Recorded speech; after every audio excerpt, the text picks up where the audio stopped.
दिया था, Laplace correction आज पढ़नी है। मैं टेस्ट डे बता दूंगा क्लास के एंड में आप लोगों को। चलें, कल Newton formula for the speed of sound में हमने ये पढ़ा था कि न्यूटन ने जो है वो गैसेस में जो फॉर्मूला बताया था वो क्या बताया था, उसने कहा था कि स्पीड ऑफ साउंड का फॉर्मूला प्रेशर ओवर डेंसिटी होता है। और मैंने इसको ड्राइव करके भी आपको दिखाया था कि क्यों उसने बल्क मॉड्यूलस को प्रेशर के बराबर लिया था, क्या वजह थी। और फिर जब उसने इस फॉर्मूले को फर्दर ब्रेक किया था, डेंसिटी को उसने लिखा था क्या, मास ओवर वॉल्यूम, तो ये हो गया पीवी ओवर एम। और फिर नेक्स्ट स्टेप में उसने एनआरटी कंसिडर किया, PV is equal to NRT. फिर जब सारी वैल्यूज को उसने पुट किया, नंबर ऑफ मोल्स 1, आर की वैल्यू 8.314, टेम्परेचर 0 डिग्री सेल्सियस का मतलब हो गया 273 Kelvin, molecular mass of air 0.028 AMU। जब इन सारी वैल्यूज को उसने पुट किया तो उसके पास जो वैल्यू निकली थी वो 280 या 281 मीटर पर सेकेंड 0 डिग्री सेल्सियस पे। और मैंने आपको ये बताया था न्यूटन की इस वैल्यू के अंदर 16% का एरर मौजूद था, क्योंकि ये वैल्यू एक्चुअल वैल्यू से कम थी। यहां तक मेरे ख्याल से मैंने कल बात कर ली थी, ऐसा ही है।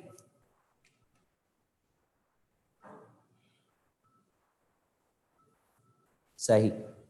चलें, अब लैप्लास करेक्शन की तरफ बढ़ते हैं और जल्दी से इस टॉपिक को कंप्लीट करके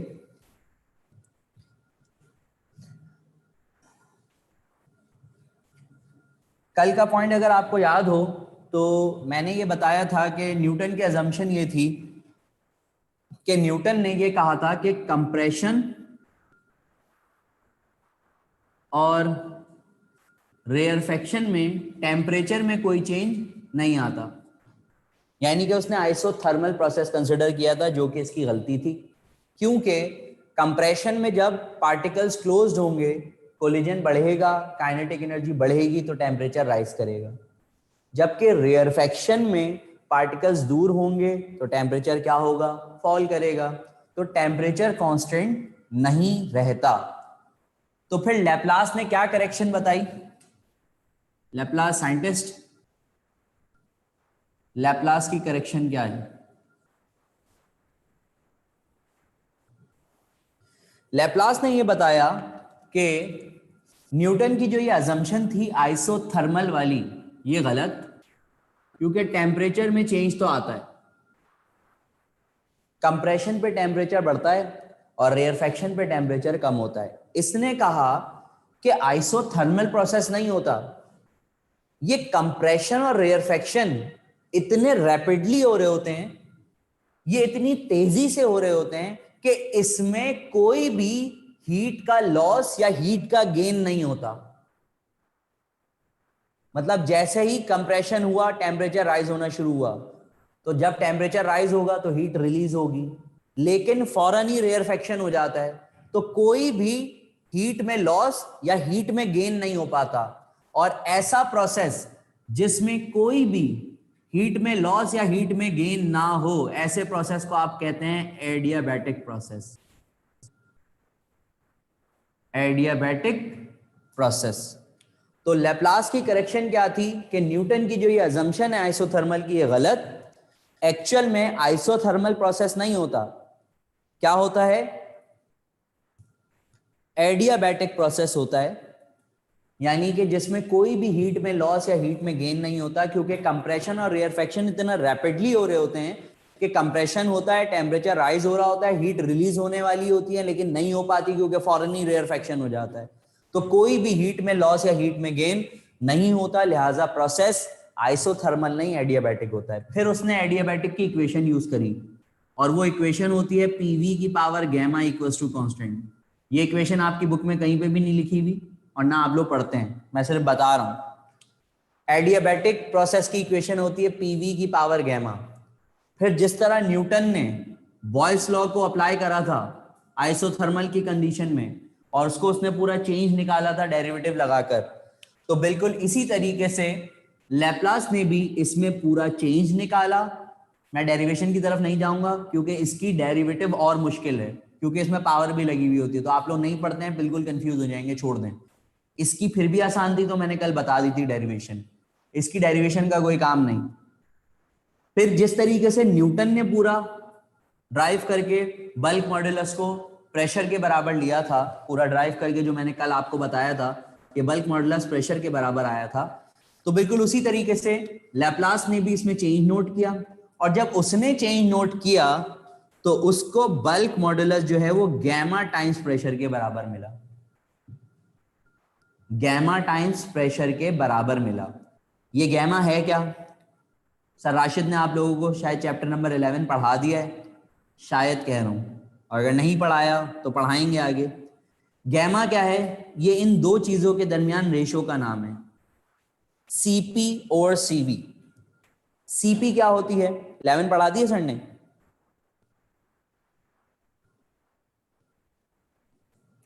नहीं पढ़ाया अभी, चलें वो सर पढ़ाएंगे आगे, तो आपको सारी वैल्यूज भी वो लिखवाएंगे। तो न्यूटन ने जो अज्यूम करा था उसकी गलती, लैप्लास ने करेक्शन करके एडियाबैटिक प्रोसेस बताया, और उसने एडियाबैटिक प्रोसेस की इक्वेशन को जब यूज किया तो उसने जब चेंज निकाला इस इक्वेशन में, तो उसको बल्क मॉड्यूलस मिला गैमा टाइम्स प्रेशर के बराबर। और ये गैमा क्या है? इन दो चीजों के दरमियान का रेशो है। सीपी क्या होता है? सीपी होता है molar specific heat, molar specific heat at constant pressure,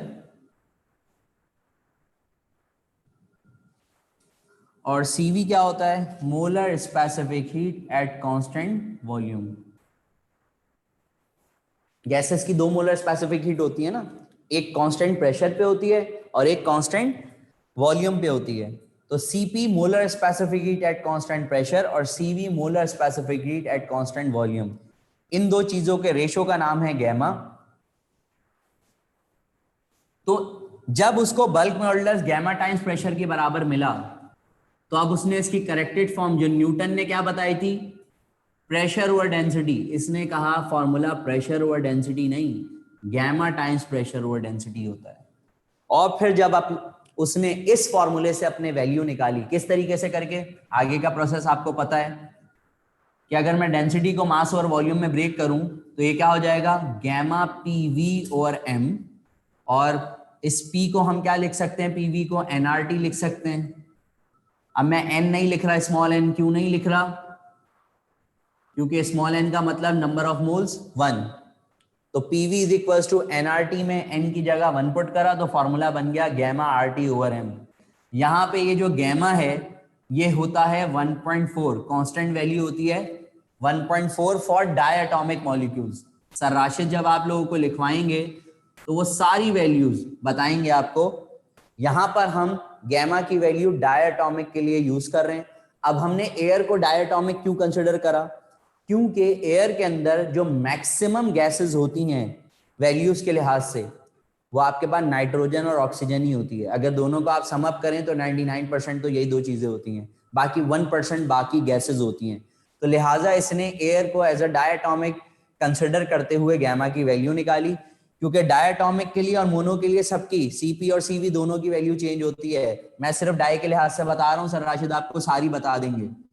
die के लिहाज से जो वैल्यू होती है सीपी की होती है 7/2r और सीवी की वैल्यू होती है 5/2r। ये डाई के लिए बताइए मैंने, मेरा टॉपिक नहीं है ये। सर राशिद आपको ये सारी वैल्यूज मोनो के लिए भी बता देंगे और पॉली के लिए भी बता देंगे। तो डायटोमिक के लिए सीपी मोलर स्पेसिफिक हीट की वैल्यू होती है 7/2r और सीवी की वैल्यू होती है 5/2r। जब आप इन दोनों को पुट करेंगे, डिवाइड करवाएंगे, तो r से r कैंसिल, 2 से 2 कैंसिल, तो आपके पास गैमा की वैल्यू जो मिलेगी वो 7/5 मिल जाएगी। तो अगर आप 7/5 को सॉल्व करें, डिवाइड करवाएं, तो आपको वैल्यू क्या मिलती है? 1.4 मिलती है।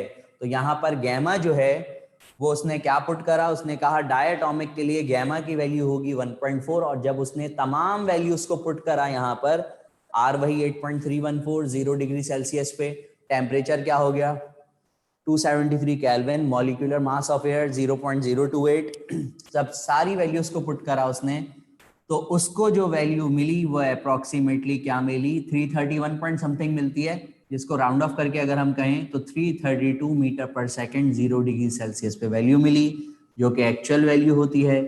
तो ये थी लैप्लास की करेक्शन। असल बात क्या याद रखनी है,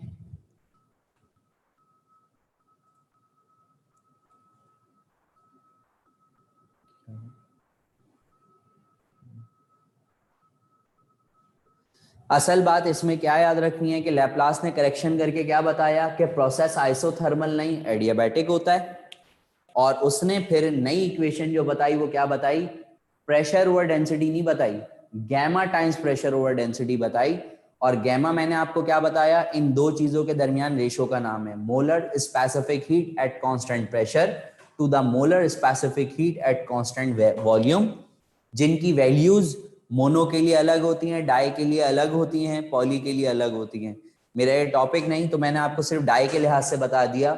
डाई के लिहाज से 7/2r होती है सीपी की, और सीवी की 5/2r। जब आप इन दोनों को डिवाइड कराएंगे तो गैमा की वैल्यू क्या आएगी 7/5, दैट इज 1.4। और हम एयर को एज अ डाई क्यों ले रहे हैं, मैंने आपको उसका रीजन बताया कि नाइट्रोजन और ऑक्सीजन मैक्सिमम होती है 99%, इसलिए डाई कंसिडर करा।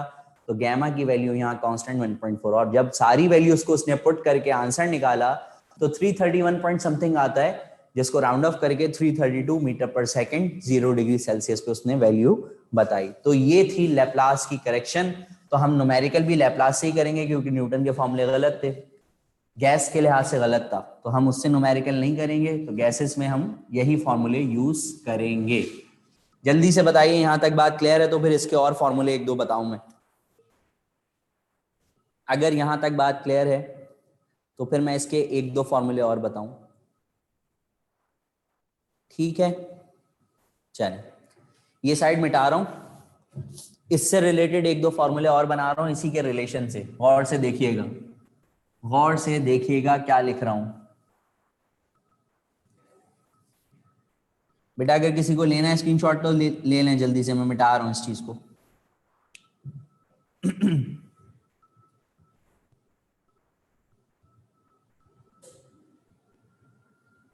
लिक्विड और सॉलिड में जो है वो हमारे पास न्यूमेरिकल नहीं है, गैसेस से रिलेटेड ही है, तो लिहाजा हम गैसेस के लिए लैप्लास वाले ही याद करेंगे बस, ठीक है?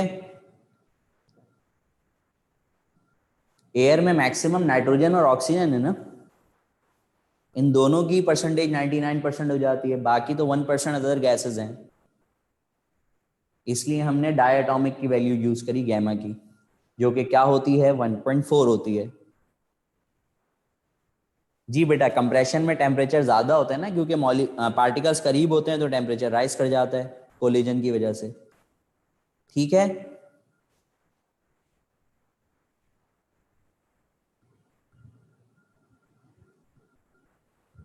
गैमा का एयर से क्या लिंक, मिक्सचर ऑफ गैसेस है ना, तो सीपी और सीवी क्या होती है, molar specific heat. Molar specific heat 1 mole of gas के लिए जो टेम्परेचर रिक्वायर्ड होता है, उसके टेम्परेचर को 1 केल्विन या 1 डिग्री सेल्सियस राइज करने के लिए, उसको आप मोलर स्पेसिफिक हीट बोलते हैं।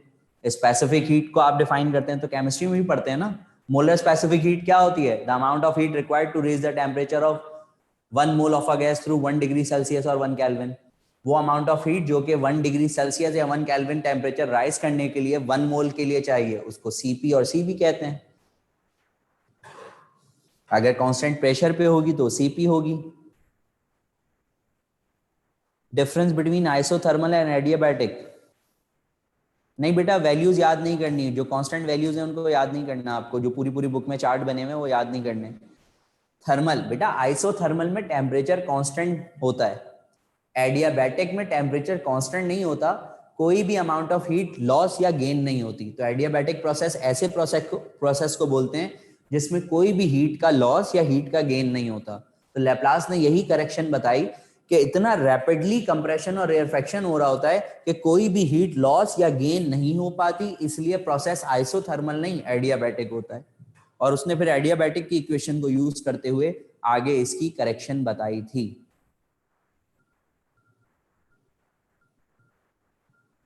ठीक है बेटा। और गैमा की वैल्यू यहां मैंने डाई के लिए बताई, क्योंकि हम डाई के लिहाज से ही बात करेंगे, डायटोमिक के लिहाज से, और उसका रीजन मैंने आपको बता दिया। एयर को हम क्यों डाई कंसिडर कर रहे हैं, क्योंकि मैक्सिमम परसेंटेज 2 गैसेस की हैं एयर में। ठीक, चलो अब देखिए कुछ और इससे फॉर्मूले बना रहा हूं जो न्यूमेरिकल में भी यूज होंगे। ये तीनों तो याद रखने ही रखने हैं। न्यूटन के फॉर्मूले याद नहीं रखिएगा गैस वाले, जरूरत नहीं है, वो गलत थे, हमें इससे ही से न्यूमेरिकल करने हैं। इससे एक और फॉर्मूला बना रहा हूं, गौर से देखिएगा। अगर आप इस फॉर्मूले को देखिए, इस फॉर्मूले से आपको क्या चीज क्लियर हो रही है? V का रिलेशन टेम्परेचर के साथ डायरेक्ट है रूट में, है या नहीं? बिल्कुल है ना, बिल्कुल। तो वेलोसिटी का टेम्परेचर के साथ डायरेक्ट रिलेशन, तो अगर मैं एक फॉर्मूला बनाना चाहूं V1 over V2 under root T1 over T2, बना सकता हूं, बना सकता हूं। अगर एक टेम्परेचर पे स्पीड ऑफ साउंड गिवन हो और दूसरे डिफरेंट टेम्परेचर के ऊपर स्पीड ऑफ साउंड निकालनी हो, तो हम इस रिलेशन से निकाल सकते हैं। मैंने ये कहा, दोबारा बता रहा हूं, अगर हम इस फॉर्मूले को देखें तो R constant, gamma constant, R constant, molecular of air, mass of air constant, तो वी का टी से रूट में डायरेक्ट रिलेशन है। तो डायरेक्ट रिलेशन का मतलब, इससे मैंने एक फॉर्मूला बना लिया, V1 over V2 under root T1 over T2। V1 है तो सामने T1 आएगा, डायरेक्ट रिलेशन है रूट में, V2 है तो T2। कब यूज करेंगे? जब एक टेम्परेचर पे स्पीड ऑफ साउंड गिवन हो, दूसरे टेम्परेचर के ऊपर स्पीड ऑफ साउंड निकालनी हो।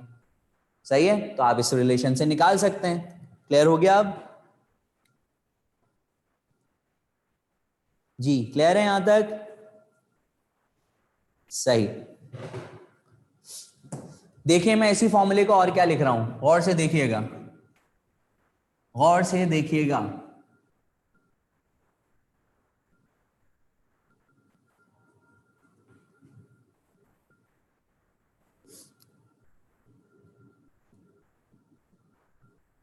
किसको समझ में आ गया ये फॉर्मूला? किस किस को ये फॉर्मूला समझ में आ गया? बेटा पीवी को एनआरटी में ओपन करा तो है, ये पीवी को ही तो मैंने गैमा आरटी लिखा है, फिर एन की जगह नंबर ऑफ मोल्स 1 लिया है ना, तो जब भी तो ये फॉर्मूला बना है इससे, ये बात तो मैंने बता दी।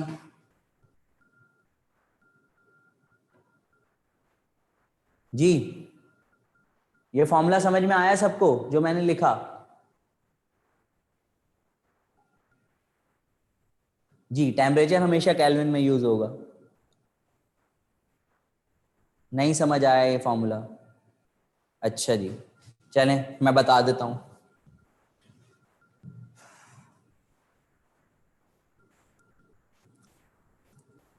ये फॉर्मूला था, मैंने इस V1 को सपोज कर लिया कि एक डिफरेंट टेम्परेचर के ऊपर स्पीड ऑफ साउंड निकालनी है, जबकि V2 जो है वो स्पीड है जो कि 0 डिग्री सेल्सियस पे है। तो आपको पता है 0 डिग्री सेल्सियस पे स्पीड ऑफ साउंड कितनी होती है? 332। तो मैंने इसको 332 कंसिडर करा, तो ये क्रॉस में आकर 332 हो गया। अब जब मैं V2 को 0 डिग्री सेल्सियस कंसिडर कर रहा हूं, तो 0 डिग्री सेल्सियस का मतलब टेम्परेचर T2 क्या होगा? 273 केल्विन, इसलिए मैंने इसको 273 लिखा। ऊपर क्या है? T1 जो कि V1 से बिलोंग करता है, यानी कि VT से बिलोंग करेगा। तो VT का जो भी टेम्परेचर होगा वो केल्विन में होगा, तो डायरेक्टली सिर्फ केल्विन लिखेंगे, लेकिन अगर सेल्सियस में होगा तो प्लस का 273 करके उसको केल्विन में कन्वर्ट करेंगे। तो ये मैंने फॉर्मूला इस तरीके से बनाया। समझ में आ गई बात या अभी भी नहीं आई? जी बेटा। जी V2 को 332 इसलिए लिया, नहीं आई अभी भी समझ में बात? अच्छा जी, दोबारा देखें। अगर हमें किसी टेम्परेचर के ऊपर स्पीड ऑफ साउंड निकालनी हो, हमें ये डाटा गिवन है सपोज, चलिए मैं इस तरह समझा देता हूँ। 0 डिग्री सेल्सियस के ऊपर स्पीड ऑफ साउंड गिवन है 332, और आपसे कह रहे हैं VT बताइए कितने टेम्परेचर पे, XYZ कुछ भी ले लें, 10 डिग्री सेल्सियस पे, तो आप क्या फॉर्मूला यूज करेंगे? आपकी मर्जी, आप ये भी कर सकते हैं, लेकिन मैंने इसी फॉर्मूले को ये लिख दिया। अंडरस्टूड है कि V1 को मैंने VT कंसिडर कर लिया जो फाइंड आउट करना है, V2 वी नॉट वाली वैल्यू, तो चले मैं इसको और बढ़ा देता हूं, ये वी नॉट हो गया। ये टेम्परेचर कितना है T 10 डिग्री सेल्सियस, तो मैंने T प्लस 273 करूंगा ताकि ये केल्विन में कन्वर्ट हो। वी नॉट क्या है 0 डिग्री सेल्सियस पे स्पीड ऑफ साउंड, तो 0 डिग्री सेल्सियस का मतलब केल्विन में क्या लूंगा 273 केल्विन लूंगा, तो वी नॉट की वैल्यू होती है 332 क्रॉस में जाकर मल्टीप्लाई। तो ये फॉर्मूला मैंने इस तरह बनाया कि अगर एक वैल्यू 0 डिग्री सेल्सियस वाली गिवन हो और किसी और टेम्परेचर के ऊपर स्पीड ऑफ साउंड निकालनी हो तो आप इस फॉर्मूले से निकाल सकते हैं। अब समझ में आई बात या अभी भी नहीं?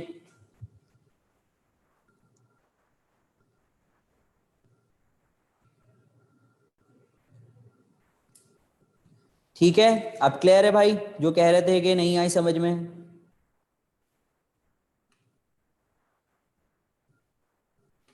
ठीक, बेटा 3 दफा बता दिया इतने आसान तरीके से, इतने आसान तरीके से कि मैंने बता दिया, मैंने इसी फॉर्मूले को ये लिखा है, मैंने V1 को VT कंसिडर करा, V2 को V नॉट, V नॉट का मतलब 0 डिग्री सेल्सियस, तो 0 डिग्री पे टेम्परेचर क्या लेंगे 273 केल्विन, और VT जो भी टेम्परेचर होगा उसमें प्लस का 273 कर देंगे केल्विन में कन्वर्ट करने के लिए, इस तरह बनाया है। और V नॉट क्या होगा 0 डिग्री सेल्सियस पे स्पीड ऑफ साउंड कांस्टेंट है 332, ये क्रॉस में जाकर मल्टीप्लाई हो गई, बस सही। चलें जी, ये फॉर्मूले बन गए। एक आखिरी पॉइंट लिखिए इससे रिलेटेड, जल्दी से लिखें, इसको नोट करें जो बता रहा हूं। Every 1 degree rise in temperature, every 1 degree rise in temperature, every 1 degree rise in temperature, the speed of sound is increases by every 1 degree,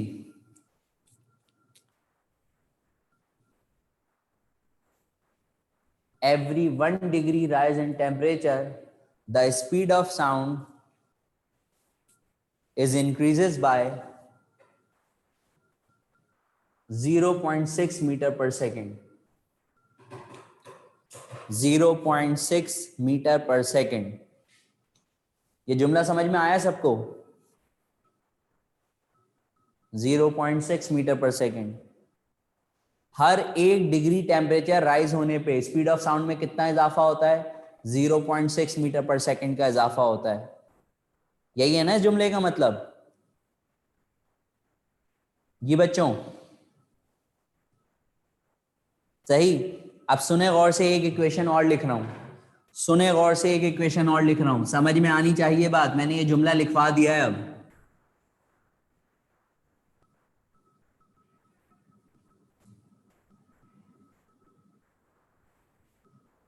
जी समझ में आया ये फॉर्मूला? अच्छा, मैं सेंटेंस रिपीट कर देता हूं। सेंटेंस मैंने कहा था कि every 1 degree rise in temperature, every 1 degree rise in temperature, the speed of sound is increases by 0.6 meter per second, is increases by 0.6 meter per second। जी ये फॉर्मूला आप समझ में आया जो मैंने लिखा है? माइनस क्यों लगाया, प्लस होना चाहिए, तो जरूरी है क्या टेम्परेचर फॉल नहीं हो सकता?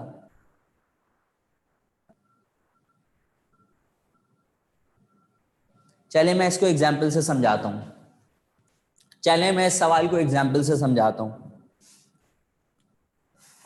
आपसे कह रहे हैं कि स्पीड ऑफ साउंड बताइए, 10 डिग्री सेल्सियस पे स्पीड ऑफ साउंड की वैल्यू बताएं क्या होगी। अगर टेम्परेचर आपके पास 10 डिग्री सेल्सियस है तो स्पीड ऑफ साउंड की वैल्यू क्या होगी? अब सुने गौर से जो मैं बात बताना चाह रहा हूं, गौर से सुनिएगा। ये बात अंडरस्टूड है कि 0 डिग्री सेल्सियस पे वैल्यू क्या होती है 332 होती है। 0 डिग्री सेल्सियस पे वैल्यू क्या होती है 332 होती है। ये कांस्टेंट वैल्यू आपको भी याद रखनी है। अब अगर टेम्परेचर 0 से 10 पर चला गया तो आपसे पूछ रहे हैं 10 डिग्री सेल्सियस पे स्पीड ऑफ साउंड क्या होगी। मैंने आपको बताया हर 1 डिग्री राइज पर स्पीड ऑफ साउंड इतनी इंक्रीज हो रही है, हर 1 डिग्री पर। तो टोटल 0 से कितना इंक्रीज हुआ, 10। तो हर डिग्री पे 0.6 का मतलब 10 डिग्री सेल्सियस पे क्या वैल्यू 6 इंक्रीज हो जाएगी। मेरी ये बात समझ में आई सबको या नहीं, मेरी ये बात सबको समझ में आई। हर 1 डिग्री पर स्पीड ऑफ साउंड 0.6 चेंज हो रही है। 1 डिग्री पे 0.6, 2 डिग्री पे 0.12 ऐड करेंगे ना 0.6, तो डायरेक्टली क्या कर दें, 10 डिग्री सेल्सियस पे क्या होगी, मल्टीप्लाई बाय 10। तो इसका मतलब क्या हो गया कि वैल्यू 6 वैल्यू इंक्रीज कर जाएगी। किस वैल्यू से, 0 डिग्री सेल्सियस वाली वैल्यू से। तो 0 डिग्री सेल्सियस पे 332 होती है।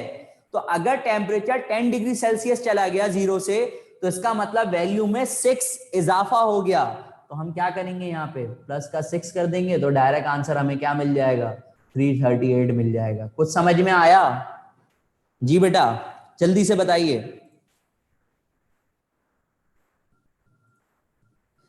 केल्विन में दे दें, कोई बात नहीं, केल्विन में भी यही बात होगी।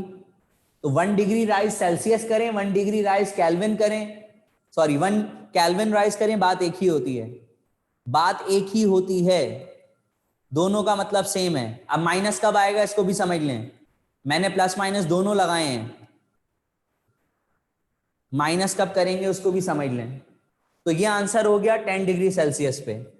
अब अगर मैं सवाल में ये कह दूं कि -10 डिग्री सेल्सियस के ऊपर वैल्यू बताइए, क्या होगी। अब जिस तरह हर 1 डिग्री पर स्पीड ऑफ साउंड में 0.6 मीटर पर सेकंड का इजाफा हो रहा है, इसी तरह हर 1 डिग्री कम होने पे या 1 केल्विन टेम्परेचर कम होने पे 0.6 वैल्यू में कमी आएगी। तो इसका मतलब क्या हुआ कि 1 डिग्री पर कितनी कमी आएगी, 0.6। तो 10 डिग्रीज पर क्या आएगी, 10 मल्टीप्लाई बाय 0.6, तो वैल्यू 6 डिक्रीज होगी। अब जब डिक्रीज होगी तो इसमें प्लस थोड़ी करेंगे, क्या करवाएंगे, 332 में से माइनस करा देंगे, तो आंसर आ जाएगा 326 मीटर पर सेकेंड। कुछ क्लियर हुआ। अब तो हो जाना चाहिए सबको, इसलिए मैंने प्लस और माइनस लिखा था। ठीक है, सबको ये बात क्लियर है, मैंने एग्जाम्पल से समझा दी तो आपको समझ में आ गई होगी, इसलिए मैंने प्लस माइनस लगाया। अगर टेम्परेचर 0 से राइज हो रहा है तो प्लस करवाएंगे, और अगर 0 से कम है टेम्परेचर तो फिर माइनस करवाएंगे उस टेम्परेचर को 0.6 से मल्टीप्लाई करके। ठीक,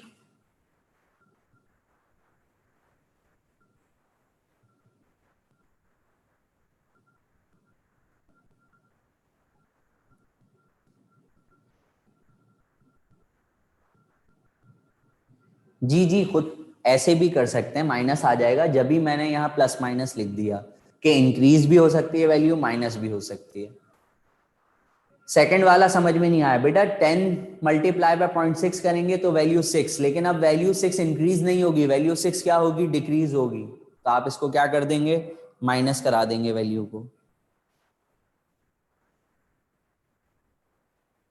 अगर किसी को कंफ्यूजन हो रही है तो वो सिर्फ प्लस से याद रख लें, टेम्परेचर यहाँ माइनस होगा तो माइनस मल्टीप्लाई करके -6 हो जाएगा, तो जब भी माइनस हो जाएगा। तो मैंने प्लस माइनस इसलिए बता दिया कि अगर वैल्यू 0 से बढ़ रही है तो प्लस लेंगे 332 के साथ, और जब वैल्यू माइनस हो रही होगी, टेम्परेचर डिक्रीज हो रहा होगा, तो हम क्या करेंगे, माइनस करवाएंगे।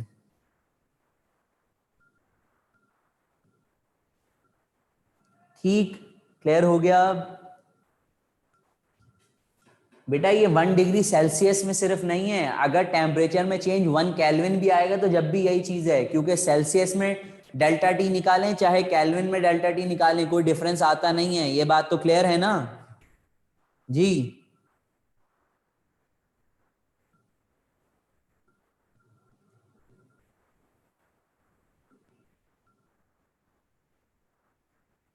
सही,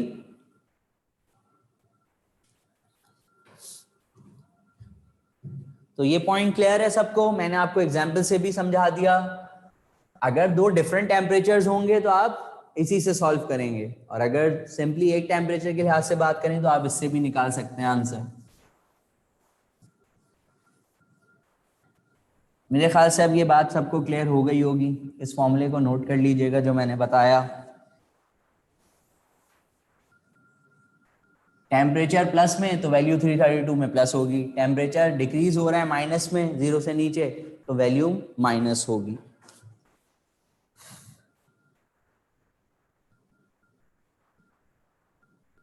जी यहां पे टी चेंज वाला है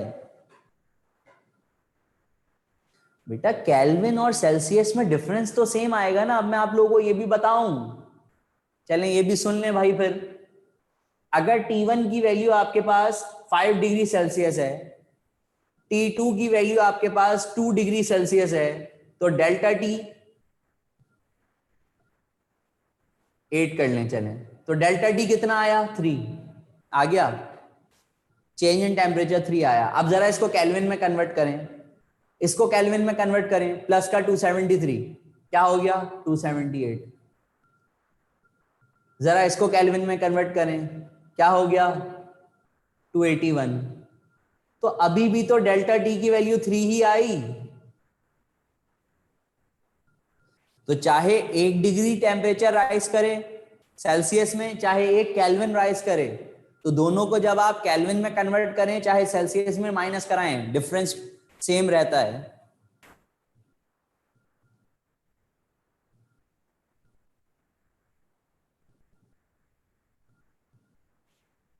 टू 457 जी बेटा बिल्कुल निकाल सकते हैं कि अगर आपको 0 डिग्री सेल्सियस पे वैल्यू दी हुई हो और किसी एक पर्टिकुलर टेम्परेचर पे पूछी हुई हो, तो आप प्लस या माइनस करके निकाल सकते हो। अगर दोनों टेम्परेचर डिफरेंट हैं, 0 के अलावा है, तो हम फॉर्मूला कौन सा यूज करते हैं फिर? V1 over V2 equal to under root T1 over T2। ठीक है, आगे बढ़ जाऊं बेटा अब? जी बेटा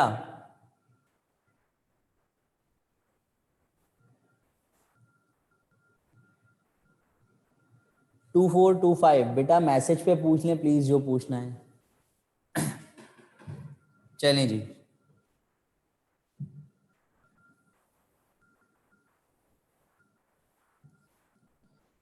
मुझे कुछ रिलेशन समझाने हैं आपको, क्योंकि जो वर्कशीट हम करेंगे इसकी, इसमें इस रिलेशन से भी कुछ सवालात हैं।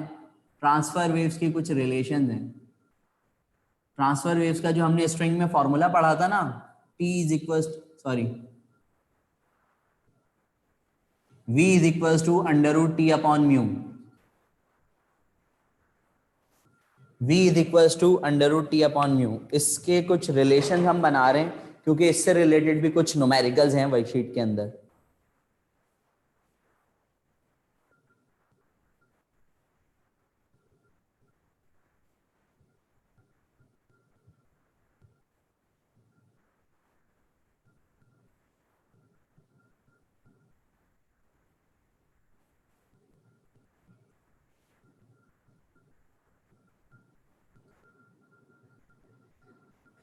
जी बेटा अगर 0 डिग्री सेल्सियस के बाद आपसे किसी भी टेम्परेचर के ऊपर वैल्यू पूछ लें, मैंने ये जो फॉर्मूला आप लोगों को बताया 332 प्लस माइनस 0.6, आप लोग क्यों कंफ्यूज हो रहे हैं इतना? अगर आपसे कहा जाए कि 20 डिग्री सेल्सियस पे वैल्यू क्या होती है, तो आप 20 डिग्री सेल्सियस पे यहाँ पे 20 से 0.6 को मल्टीप्लाई कर देंगे। अब टेम्परेचर राइज करा ना 0 से, तो इसमें ऐड कर देंगे आप जो भी वैल्यू आएगी। और अगर ये -20 होता तो मल्टीप्लाई करके जो आंसर आता वो 332 में से माइनस कर देते हैं हम। इतनी सी बात है ये, सही। और अगर दो डिफरेंट टेम्परेचर्स होंगे, कि अगर एक T1 की वैल्यू आपको दी हुई है सपोज 5 डिग्री सेल्सियस और T2 की वैल्यू आपको दी हुई है सपोज 9 डिग्री सेल्सियस, इस पर स्पीड ऑफ साउंड गिवन है V1, उस XYZ कुछ भी दे दें, मैं ऐसे ही लिख रहा हूं, ऐसे ही लिख रहा हूं। सपोज की वैल्यू दे दें कि ये वैल्यू जो है वो 300 है और आपसे कह रहे हैं V2 बताएं, तो अब इस कंडीशन में तो आप ये फॉर्मूला नहीं लगाएंगे ना जो मैंने बताया, सही है ना? तो इस कंडीशन में तो अब आप नहीं लगाएंगे, तो इस कंडीशन के लिहाज से तो आपके पास सिंपल ये फॉर्मूला है ना, V1 upon V2 under root T1 upon T2। तो दोनों वेलोसिटीज में से एक वेलोसिटी निकालिए, दोनों टेम्परेचर आपके पास गिवन होंगे, इनको केल्विन में लेंगे बस। ठीक,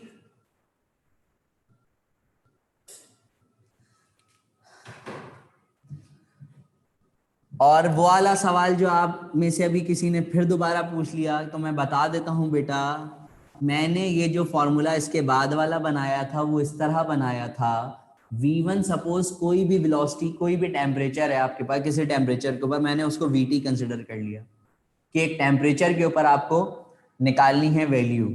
सपोज के टेम्परेचर T जो है वो आपके पास 10 डिग्री सेल्सियस है, उस पर आपको VT की वैल्यू निकालनी है।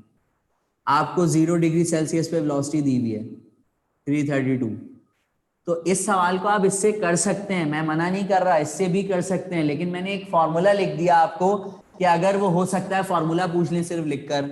और 0 डिग्री सेल्सियस का मतलब आपको पता है क्या टेम्परेचर होगा, 273 केल्विन। तो इस फॉर्मूले को मैंने V1 को VT कंसिडर किया, V2 को मैंने 0 डिग्री सेल्सियस कंसिडर कर लिया।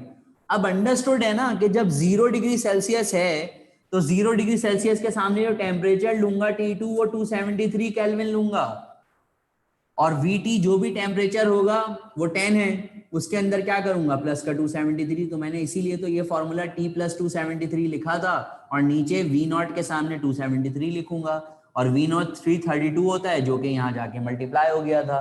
इस तरह बनाया था मैंने ये फॉर्मूला, ठीक है, सही।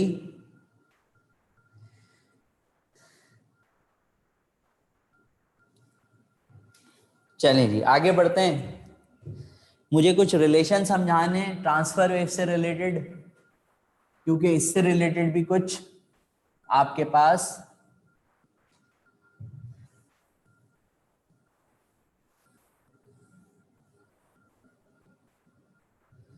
न्यूमेरिकल्स होंगे वर्कशीट में जब हम करेंगे, तो सही है।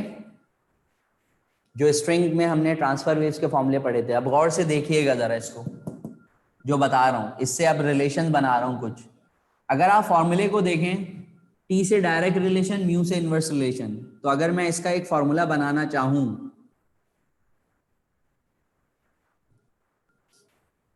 तो क्या मैं ये फॉर्मूला लिख सकता हूं?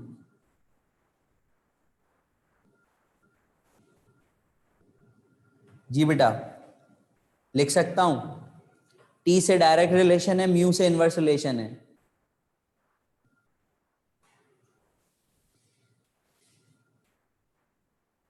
ठीक है, इस फॉर्मूले में तो कोई प्रॉब्लम नहीं है ना किसी को, क्योंकि टी का वी से डायरेक्ट रिलेशन।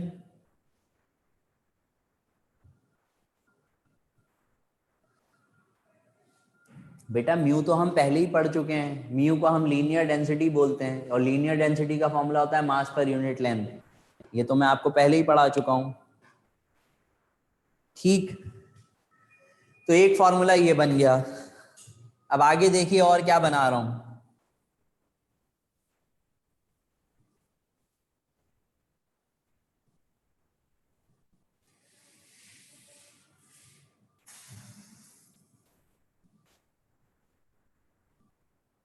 जी, ये फॉर्मूला किसके समझ में आया?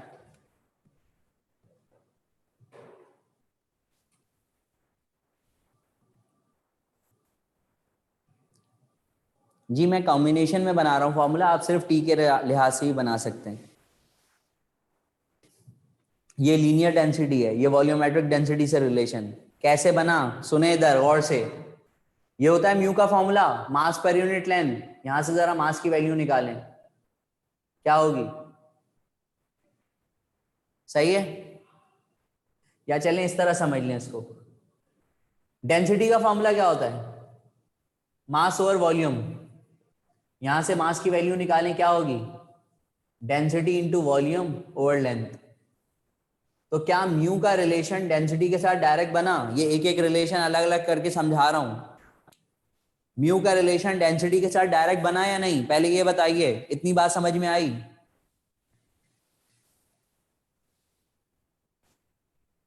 ठीक है, तो म्यू का रिलेशन डेंसिटी से डायरेक्ट बना।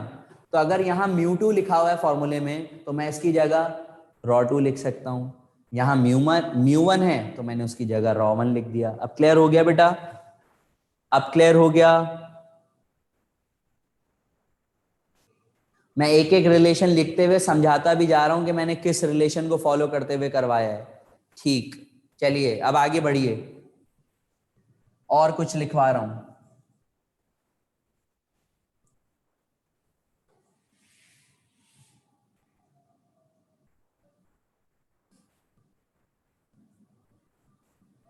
ये समझ में आया? यहां पर A1 और A2 एरिया को डिनोट कर रहे हैं।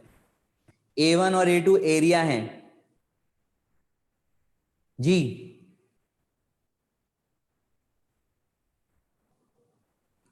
अगर नहीं समझ में आया तो इधर देखो, क्या मैं वॉल्यूम को एरिया इंटू थर्ड डायमेंशन नहीं लिख सकता? क्या ये बात आप लोगों ने नहीं पढ़ी?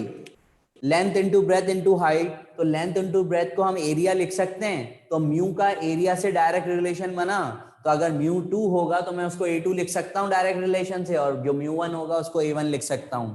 अब क्लियर हो गया? अब क्लियर हो गया बेटा? मैं एक एक लिखते हुए समझाता जा रहा हूं। सबको क्लियर हो रहा है? जाग रहे हैं ना?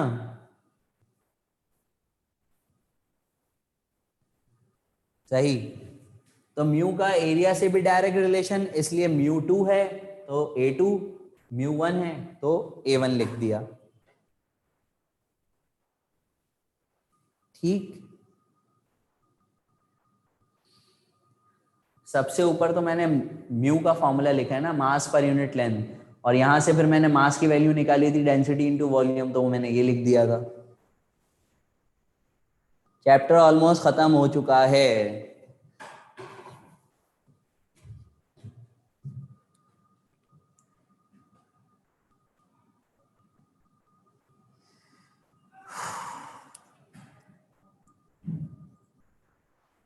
अब मेरे ख्याल से ये फॉर्मूला सबके समझ में आ जाना चाहिए। ये मत कहिएगा कि ये समझ में नहीं आया।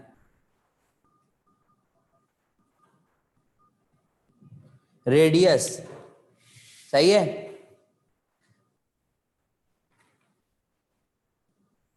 2301 बता दूंगा उसके बारे में भी।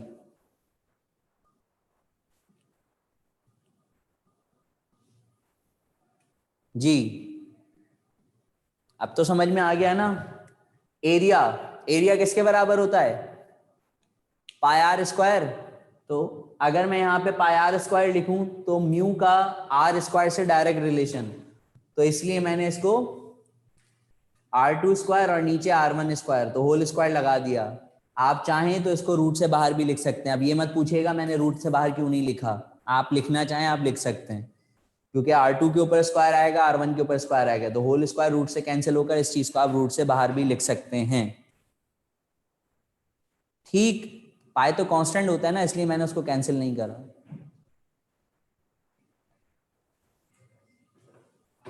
मतलब मेरे बोलने से पहले ही सवाल आया हुआ होता है ना, कि आपने स्क्वायर को रूट से कैंसिल क्यों नहीं करा। मैं अभी बता ही रहा था, सवाल मैंने देखा आया हुआ है कि आपने क्यों नहीं करा स्क्वायर से रूट कैंसिल। भाई आप कर दें, आप बाहर लिख दें, सही है।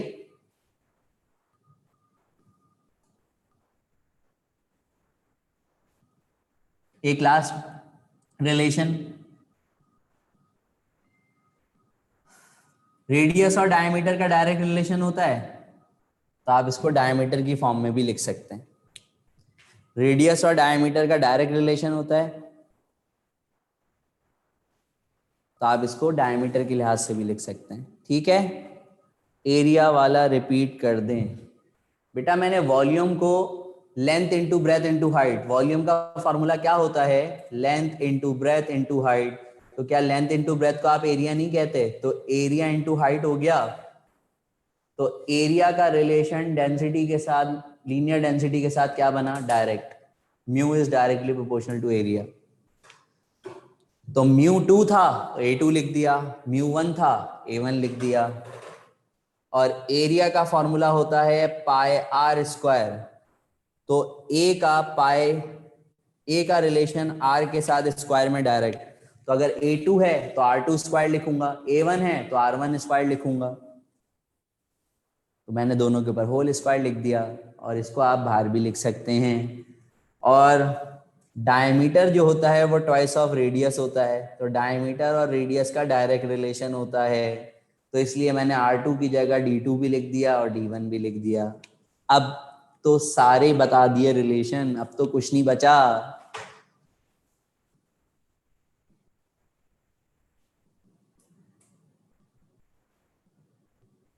बेटा म्यू और वेलोसिटी का रिलेशन इनवर्स है, इसीलिए मैंने उल्टा लिखा है, म्यू 2 और म्यू 1।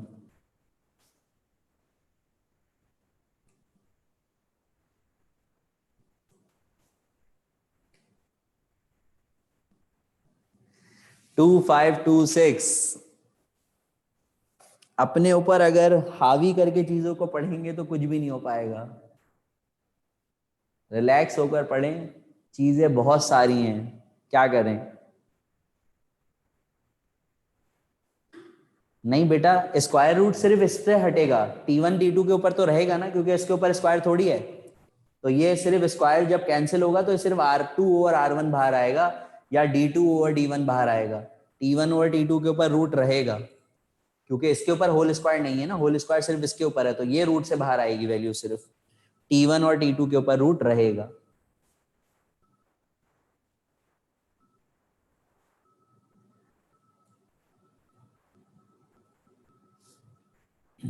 नहीं बेटा, बीट्स के एनालिटिकल और वेव्स के एनालिटिकल ट्रीटमेंट नहीं है।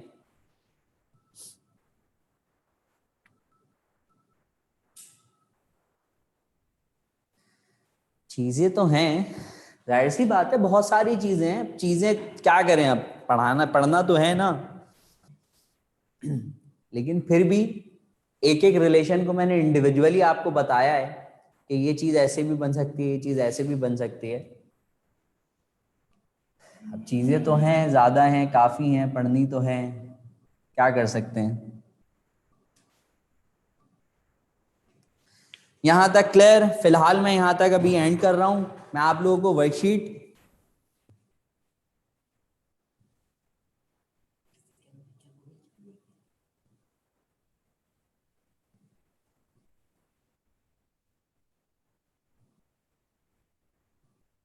इतना उन लोगों ने, किन लोगों ने नहीं पढ़ा होगा, जितना आपने पढ़ा उतना ही उन लोगों ने भी पढ़ा। बेटा सोनोमीटर के फॉर्मूले मैं लिखवा चुका हूं, जब स्टैंडिंग वेव्स का टॉपिक पढ़ाया था तो उसमें सोनोमीटर के फॉर्मूले मैंने लिखवा दिए थे।